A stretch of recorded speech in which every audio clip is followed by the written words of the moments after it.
What is real? How can you define real? How can we know that the tools which we use to perceive reality is not being deceived? You see, in Islam, the Quran is real because you can see it.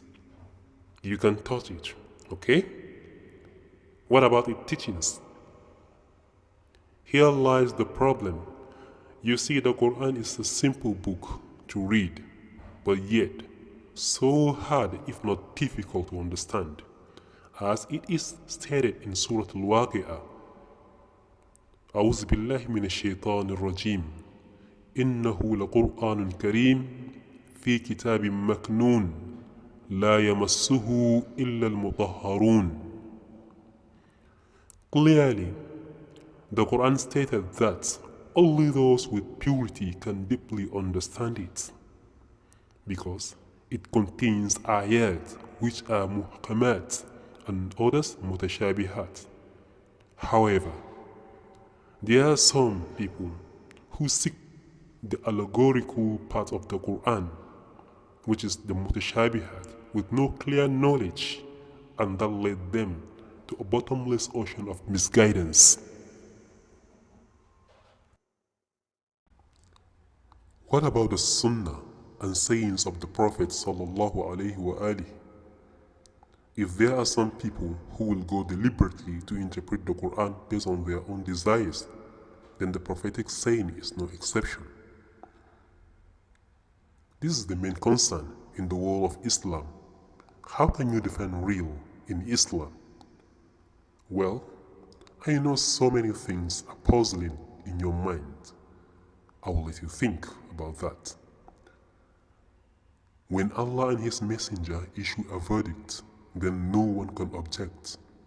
When they say yes, no one can say no. When they say no, no one can say yes. This is the absolute reality in Islam. Anyone who can say otherwise, then you know where he's heading to.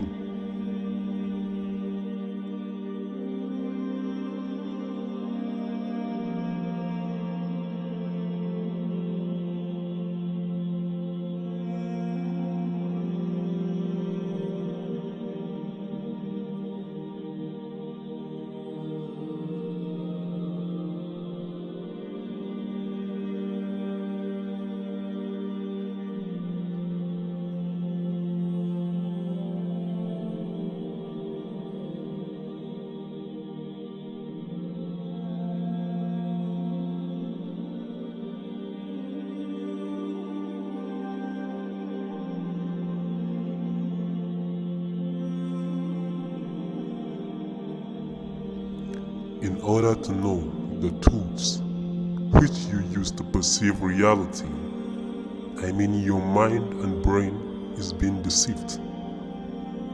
I know you will say, what do I mean? Very well. When you look back 1400 years ago, Allah stated this to the Prophet sallallahu alaihi wasallam, Surah Al-Nasr, Bismillahir Rahmanir Rahim. إذا جاء نصر الله والفتح ورأيت الناس يدخلون في دين الله أفواجا. From this, we know that the true practical Islam will be exercised after the events of Fathu Makkah. And so Islam has been practiced until the death of the Prophet sallallahu alaihi wasallam. In the meantime, this is where it gets really tricky, because there are some who are working behind the scene, waiting for an opportunity to seize the leadership while covering in the shade of Islam.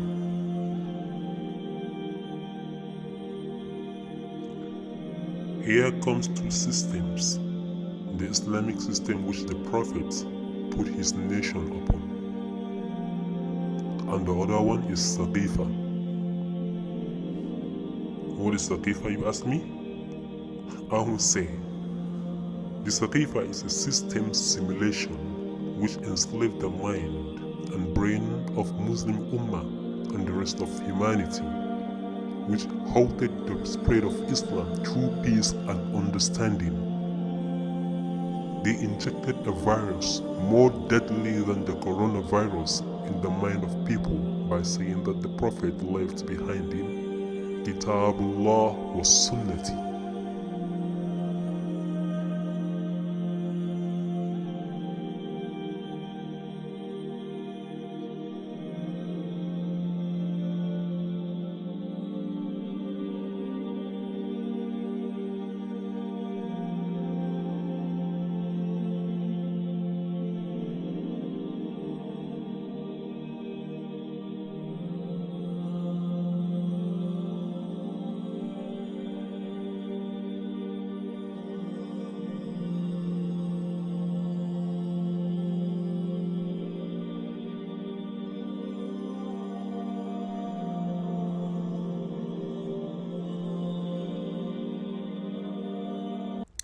How deceitful.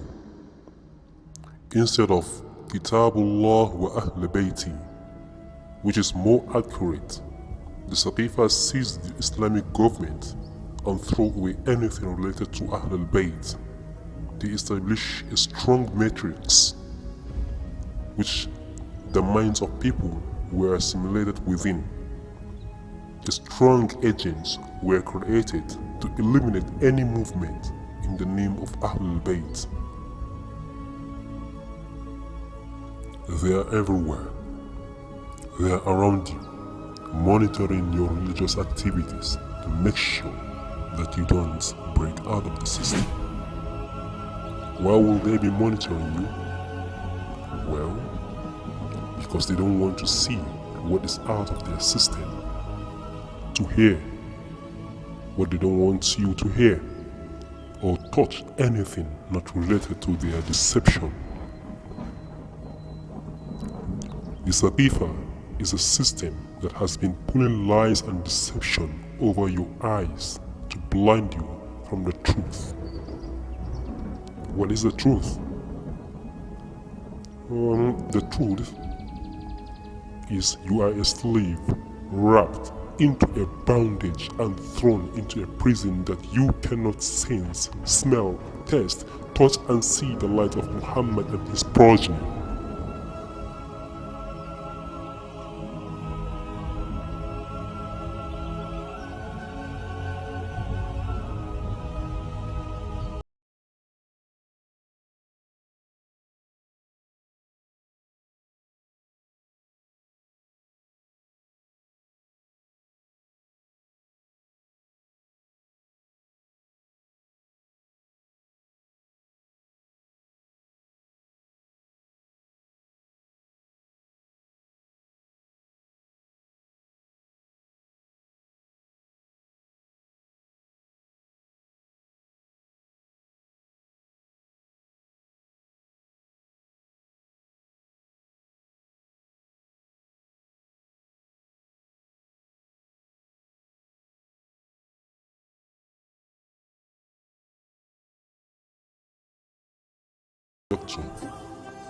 And surely conjecture can by no means take the place of the truth.